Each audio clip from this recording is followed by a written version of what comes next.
In a verse of a book, a scripture called the Quran, that I would suggest every human being take a chance to read. If you can't read it all, read a verse, read a chapter of it. I mean, why not? You watch TV, you got 100, and if you got cable, you got 700 something channels, including those adult channels. If you got a computer, you're surfing the web. But then go to Google or Giggle, whatever search engine you got, and just put in the word Quran. Quran. Yeah, Quran. Just put it in there. I dare you. I'm not telling you to put it in there because of religious purposes. Just put the word Quran in there and see how many hits that you get down there. See how many. And then just click one and just listen. Listen to the Quran. If it's in Arabic, you won't understand it, but just listen to it. And then ask for a translation, then read it. Well, in one of the chapters of the Quran, this is a book of 6,626 verses, 114 chapters, that was revealed to a man called Muhammad, the son of Abdullah, who himself claimed to be a prophet of God, like Jesus, like Moses, like Abraham, like David, like Solomon. He claimed to be a prophet. And we believe, as Muslims, that he was a prophet. We believe that this Quran was, in fact, revealed to him. This is what our belief is. You don't have to believe that, but we do. In this book, among other things that I'm going to tell you about this book, there's a verse that says, أعوذ بالله من الشيطان الرجيم بسم الله الرحمن الرحيم تبارك الذي بيده الملك وهو على كل شيء قدير الذي خلق الموت والحياة ليبلوكم أيكم أحسن عملا. Says, glory be to the one in whose hands, whose power there is all the dominion of the heavens and the earth that you and I cannot even imagine.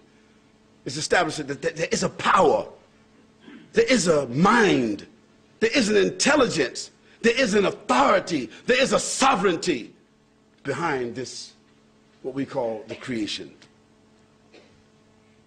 وَهُوَ عَلَى كُلِّ شَيْءٍ قَدِيرٌ. And that power and that sovereignty has all absolute power. Not humans, not governments, individuals or collectively, past, present, future, nothing. We're just sophisticated sperm drops. That's all we are. Sophisticated. But that's where we started out. And in the end, dust to dust, ashes to ashes, that's all we'll be. وَهُوَ عَلَى كُلِّ شَيْءٍ قَدِيرٌ الَّذِي خَلَقَ الْمَوْتَ. It is that authority, that power, it is that mind, that intelligence that has created the heavens and the earth and everything in it, and created death for the humans before giving them life. Think about that.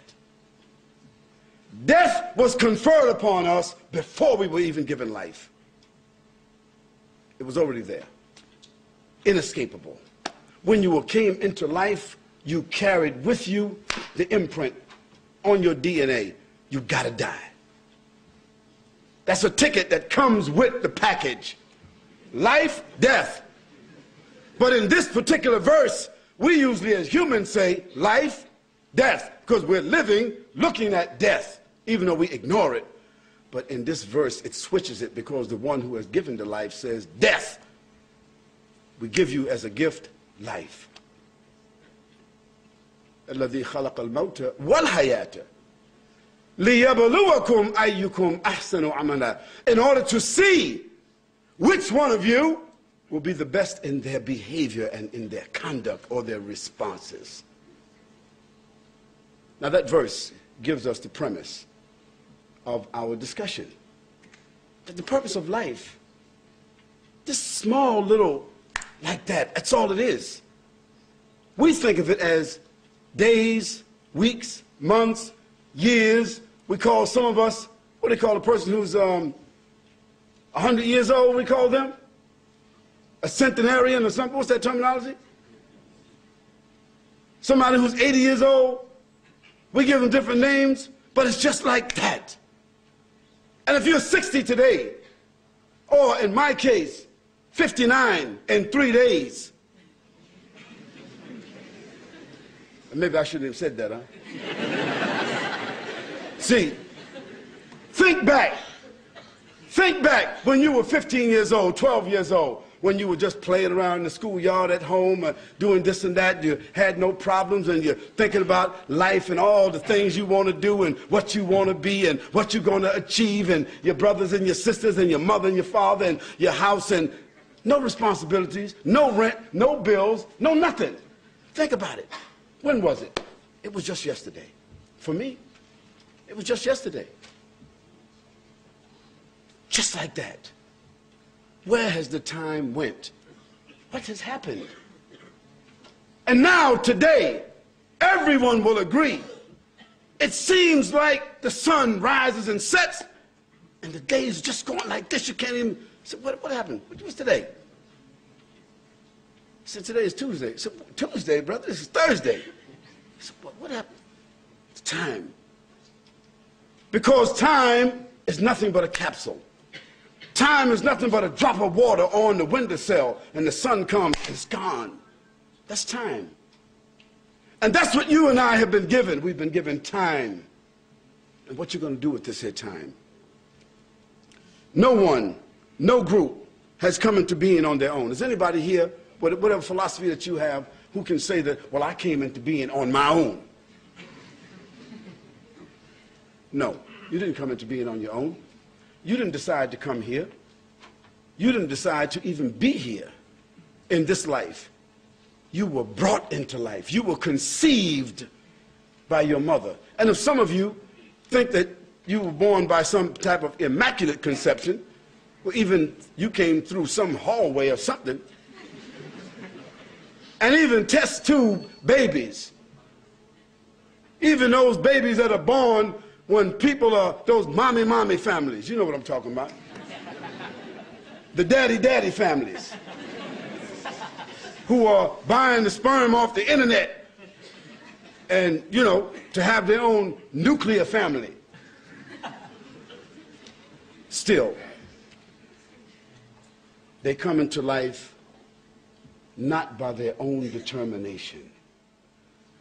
I say to you, that if we think about the heavens and the earth, let's think about it for a moment. Let's go macro, and then we go micro. Let's go macro for a moment. Let's go out. The earth is the third planet among, they said, 9 planets. I think they just discovered another planet. In our solar system, the earth is the third planet from the sun. And how many miles are we from the sun? Is it 93 million miles or something like that?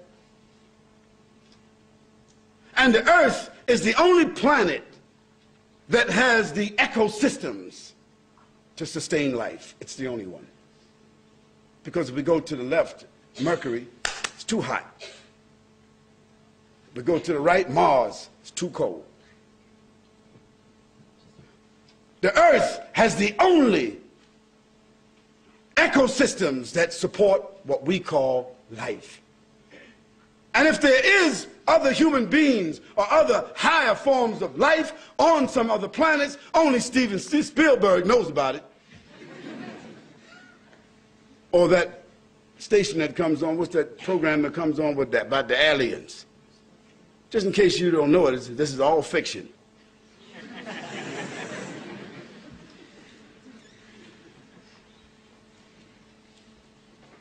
And our solar system has a sun, which is a star. And our solar system is dependent upon the energy of that star. It's called the sun.